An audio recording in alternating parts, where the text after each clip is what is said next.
কই জুতো কই তোর? রোহিত হয়ে গেছে শক্তিমান। চল তাকাই দিকে।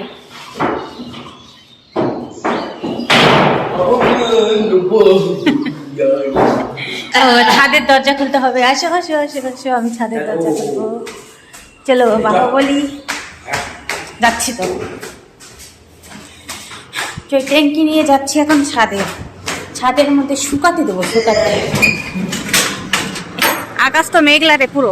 রোহিত দাঁড়া দাঁড়া দাঁড়া,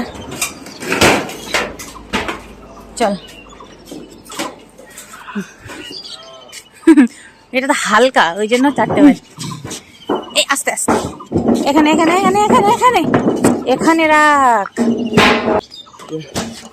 ছি ছি ছি, অবস্থা খারাপ। Thank you.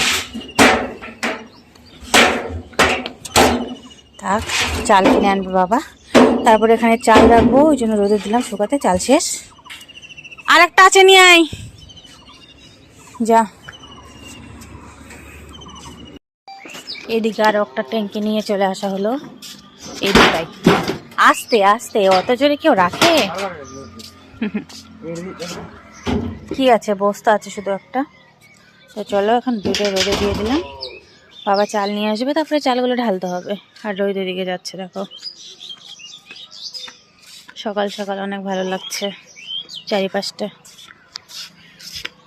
এরকম করছিস কেন তুই? সকাল সকাল ছাদে আসার মজাই আলাদা। রোদটা উঠে গেছে আর বেশ মিষ্টি লাগছে রোদটা গায়ের মধ্যে। সকাল সকাল তো রোদটা ভালো লাগে গায়ের মধ্যে লাগলে।